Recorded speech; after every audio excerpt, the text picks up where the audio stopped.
아이, 예, 자, 필요 없는 자 드릴 테니까. 예. 네. 의사진행 그럼 여기 본질이 같이 하겠습니다. 사실 여기 정인으로 나와 있는 분들이 있는데 어저께 국민의힘 모 의원실에서 청문회 전에 그 정인을 좀 만나자고 제의를 했습니다. 그런데 보니까 그 한겨레 신문에 났던 그 사람이 주장했던 거나 수사 기록에 대해서 꼬치꼬치 물으면서 하려고 시도를 했거든요, 실제. 그래서 오늘 청문회장에 나오기 전에 한 30분 전에 와서 보자라고 제의했는데 본인은 거절을 하고 되게 압박감을 느꼈다는데 사실 왜 정인을 하루 전에 이렇게 만나려고 합니까?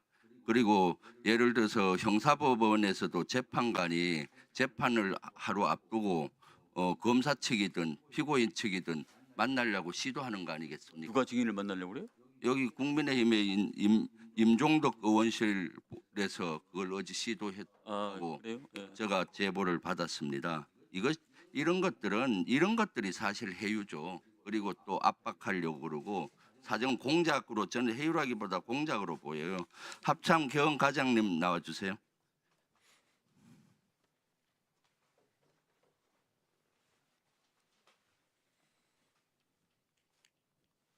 네, 합참 전 경험과장입니다.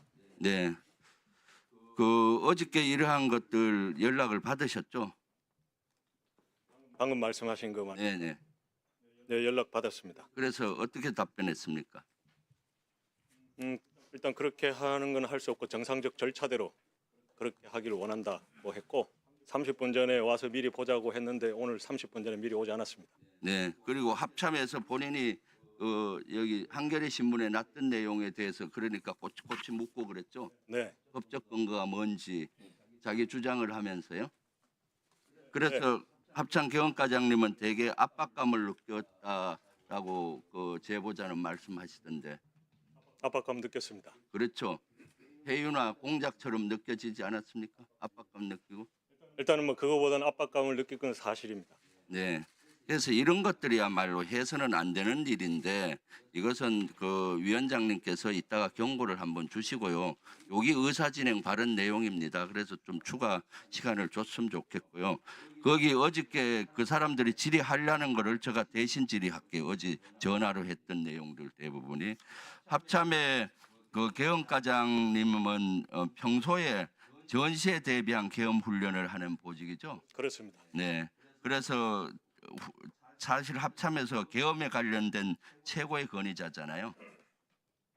권위자가 되려고 노력하고 네. 있습니다.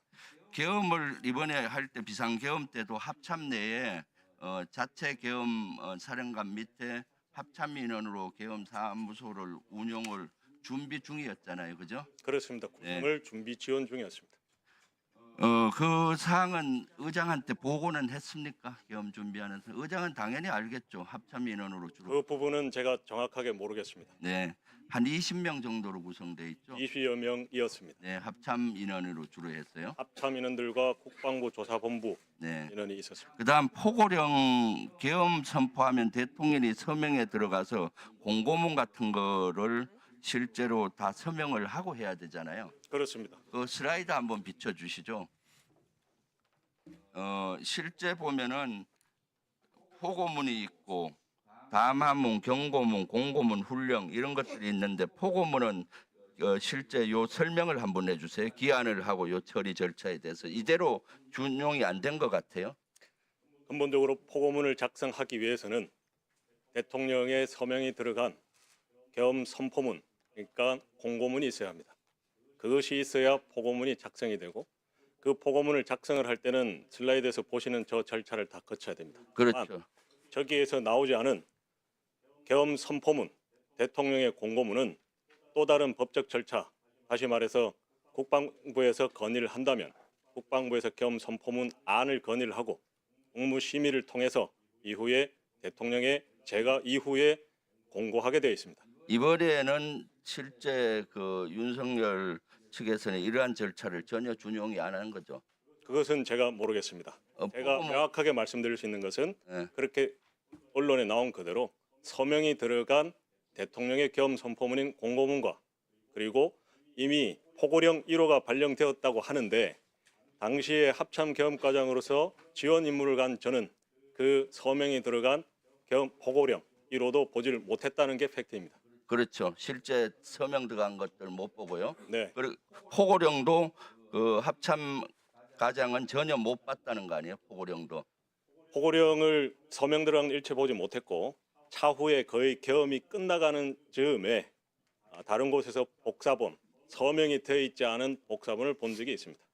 그래서 이번에 사실은 그리고 계엄사령관이나 부사령관 합동수사본부장 임명도 대통령이 해야 되는데 임명장 받습니까? 임명장을 주게 돼 있잖아요. 어떻게 돼 있나요? 임명장은 뭐 꼭 저에게 줘야 되는 것은 아니지만 네. 그 부분에 대한 임명장을 저는 보지 못했다라는 걸 말씀을 드렸습니다. 부사령관이 누구였는지 합동수사본부장이 누구였는지 언제 알았습니까? 그것은 다 상황이 종료되고 알았고 다만 계엄사 부사령관 정진팔 장군이라는 것은 작전회의실에 도착했을 때 그때 이후에 알게 되었습니다. 그러니까 이번에 사실은 비상계엄 당시에 합참에서 헌법과 계엄법과 그걸 구체하는 업무 편람에 이런 절차가 나와 있는데 절차를 전혀 준용이 안 돼 있다. 이 포고문과 포고령과 관련되는 거는 그렇게 봐도 무관할 것 같아요. 실제. 일단 그런 부분은 제가 판단할 영역을 안 주고 있는 그대로 팩트만 일단 다 말씀을 드렸습니다. 네, 들어갔어요. 다음 저기 이경민 우리 수방 방첩사 좀 나와주세요. 아까 위원장님 한 1분만 더 주세요. 아까 제가 그랬으니까요. 네, 방첩사 참모장입니다. 네, 슬라이드 한번 띄워주세요. 그 다음 슬라이드. 저 문서는 언론 보도에 의하면은 방첩사령관이 12월 4일 날 비상계엄이 해제된 다음에 실패돼서 흔적을 지우기 위해서 지금 이경민 그 당시 참모장한테 지시를 해서 작성한 문서로 나와 있는데 저 문서 작성했습니까? 예, 제가 지시 받고 자필로 작성해서 사령관한테 보고한 바 있습니다. 어떻게 사령관? 그 12월 4일 아침에 제 기억에 의하면은 사령관이 저를 불러가지고 내가 계엄을 미리 알았더라면 휴가를 갔겠느냐 그 얘기를 먼저 하면서 그리고 뭐 또 장군처장이 뭐 해외 출장을 보냈겠느냐 이런 이야기를 하면서 저한테 좀 한번 적어봐라. 그래서 계엄을 사전에 몰랐던 이유에 관한 사령관 이야기를 쭉 이야기를 해가지고 그 내용을 적어서 제가 사령관한테 보고한 바 있습니다. 몇 시에 지시를 받았죠? 시간은 정확하게 기억이 안 나고 대략 오전 뭐 아침 정도인 것 같습니다. 12월 4일 아침에만 실패를 하고 거의 예, 그 됐고 이후 예. 그다음 저걸 작성을 해서 보고 시점은 언젠가요? 오후 정도 되는 것 같습니다. 오후에 했고 그럼 저것을 출력을 여러 분 해서 나중에 다른 사무실에서 출력본이 압수수색 과정에 나왔잖아요. 그 전 과정을 예. 제가 시간이 없으니까 예. 좀 설명을 조금 구체적으로 해주세요. 예, 그래서 제가 그 지시를 받고 제가 그 수첩에 그냥 대강 메모한 것을 가지고 제 사무실에 와서 그 A4 용지에 다시 자필로 적었습니다. 자필로 적어서 오후에 사령관한테 보고를 하니까 사령관이 조금 뭐 수정을 하더니 이것을 타이핑을 해와라. 그래서 그 문서를 가지고 나와가지고 그거는 참모장 업무가 아니라고 생각했기 때문에 제가 비서실 중령한테 그 내용을 전달하면서 이거 타이핑해서 비서실에서 사령관님께 보고 드려라. 그렇게 하고 내려왔습니다. 제가 판단하기에는 흔적 지우기는 아닌 것 같습니다. 그 당일날 행적에 대해서 그냥 쭉 정리하는 차원이라고 생각을 했습니다. 예, 그렇습니다. 그러니까 예, 당시에 저도 그 사령관도 계엄을 예상 못했다고 생각하기 때문에 그런 하루의 행적을 적으라는 거구나 그렇게 생각을 했었습니다.